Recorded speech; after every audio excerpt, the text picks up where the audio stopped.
அண்மைச் செய்தி. நாளை தமிழகம் வரும் பாஜக தேசிய பொதுச் செயலாளர் PL சந்தோஷை சந்திக்க பன்னீர்செல்வத்திற்கு பாஜக அழைப்பு விடுத்திருக்கிறது. தேசிய ஜனநாயக கூட்டணியில் பன்னீர்செல்வத்தை மீண்டும் இணைக்க பாஜக முயற்சிப்பதாக தகவல் வெளியாக இருக்கிறது. இதுகுறித்தான கூடுதல் விவரங்களை வழங்கவிருக்கிறார் செய்தியாளர் ராஜகுமரன். ராஜகுமரன், வணக்கம். விவரங்களை பகிரலாம். தேசிய ஜனநாயக கூட்டணியிலிருந்து விலகி இருக்கக்கூடிய பன்னீர்செல்வத்தை மீண்டும் கூட்டணியில் இணையுமாறு பாஜக சார்பில் அழைப்பு விடுக்கப்பட்டிருக்கின்றது. தேனி மாவட்டம் பெரியகுளத்தில் இருக்கக்கூடிய பன்னீர்செல்வத்திற்கு சற்று முன்பாக பாஜக சார்பில் தொலைபேசி மூலமாக தொடர்பு கொண்டு நாளைய தினம் தமிழகத்திற்கு வரக்கூடிய பாஜகவின் தேசிய தலைமையினுடைய ஒரு நபராக பார்க்கப்படும், குறிப்பாக தேர்தல் கூட்டணி உள்ளிட்டவற்றை எல்லாம் பாஜகவில் ஒவ்வொரு மாநிலத்திலும் முடிவு செய்யக்கூடிய அளவு அதிகாரம் பொருந்தியவராக இருக்கக்கூடிய PL சந்தோஷ் நாளைய தினம் தமிழகத்திற்கு திடீர் வருகை தருகின்றார். கமலாலயத்தில் நடைபெறக்கூடிய நிகழ்விலே பாஜகவின் மாநில நிர்வாகிகளிடம் ஒரு நாள் முழுவதும் அவர் நாளை ஆலோசனையில் ஈடுபட இருக்கின்றார். அந்த ஆலோசனை கூட்டத்தை பொறுத்தவரை முழுக்க தேசிய ஜனநாயக கூட்டணியை தமிழகத்தில் பலப்படுத்துவதற்காக மாநில நிர்வாகிகள் எடுத்து வரக்கூடிய நடவடிக்கைகள் என்ன என்பதை அவர் கேட்டறிவதற்கான ஒரு கூட்டமாகவே ஏற்பாடு செய்யப்பட்டிருக்கின்றது.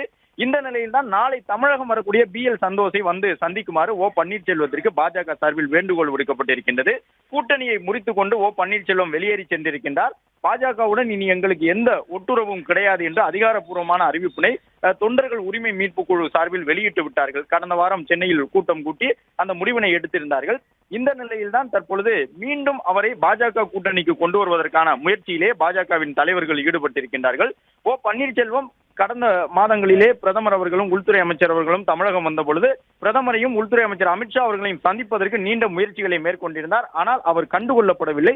தொடர்ந்து பாஜக பாராமுகத்தோடு இருந்ததன் காரணமாக தன்னுடைய தன்மானம் முக்கியம் என்று குறிப்பிட்டு பன்னீர்செல்வம் அந்த முடிவுக்கு சென்றிருந்தார். அது மட்டுமல்லாமல் வெளியேறிய பிறகு ஒரு அறிக்கையினை மத்திய அரசுக்கு எதிராகவும் அவர் கொடுத்திருந்தார்.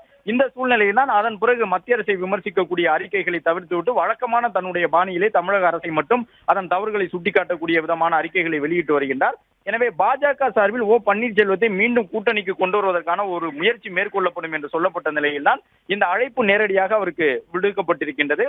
தேனியில் இருக்கக்கூடிய பன்னீர்செல்வம் அவர்கள் இந்த அழைப்பினை ஏற்றுக்கொண்டு நாளைய தினம் PL சந்தோஷை வந்து சந்திப்பாரா, அல்லது கடந்த ஒரு 4-5 மாதங்களாக தொடர்ந்து பாஜகவின் தேசிய தலைவர்களை சந்திப்பதற்கு தான் எடுத்த முயற்சிகளுக்கு எந்த பலனும் கிடைக்காமல் தன்னை தொடர்ந்து பாஜக புறக்கணித்ததன் காரணமாக நாளைய தினம் PL சந்தோஷ் அவர்களை சந்திப்பதற்காக தனக்கு வழங்கப்பட்டிருக்கக்கூடிய இந்த அழைப்பினை பன்னீர்செல்வம் புறக்கணிப்பாரா என்ற ஒரு கேள்வியும் எழுந்திருக்கின்றது.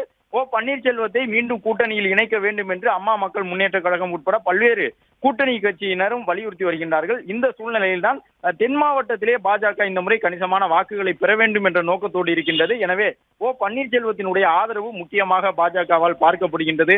அது மட்டுமல்லாமல் திமுக எதிர்ப்பு நிலைப்பாட்டில் இருக்கக்கூடிய அனைத்து கட்சிகளையும் முக்கிய அரசியல் கட்சியின் தலைவர்களையும் ஒருங்கிணைக்க வேண்டும் என்ற நிலைப்பாட்டிலே தமிழகத்திற்கான தேர்தல் யுக்தியாக பாஜக வகுத்திருக்கின்றது.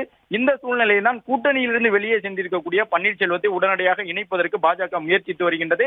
நாளைய தினம் PL சந்தோஷ் தமிழகம் வரக்கூடிய சூழ்நிலையில் அவரை வந்து சந்திக்குமாறு பன்னீர்செல்வத்திற்கு பாஜக சார்பில் வேண்டுகோள் விடுக்கப்பட்டிருக்கின்றது. இந்த பாஜகவின் வேண்டுகோளை பன்னீர்செல்வம் ஏற்றுக்கொண்டு PL சந்தோஷ் அவர்களை சந்தித்து மீண்டும் தன்னை பாஜக கூட்டணியில் இணைத்துக் கொள்வாரா, அல்லது ஏற்கனவே அவர் கூறியிருந்தவாறு பாஜகவில் தன்னுடைய தன்மானம் கேள்விக்குள்ளாகி இருக்கின்றது என்பதை குறிப்பிட்டு இந்த அழைப்பை நிராகரிப்பாரா என்பது இன்னும் சற்று நேரத்தில் தெரிய வரும். பிளே ஸ்டோர் மற்றும் ஆப் ஸ்டோரில் இருந்து பாலிமர் செயலியை QR கோடு மூலம் பதிவிறக்கம் செய்யுங்கள். செய்திகளை உடனுக்குடன் பெறுங்கள்.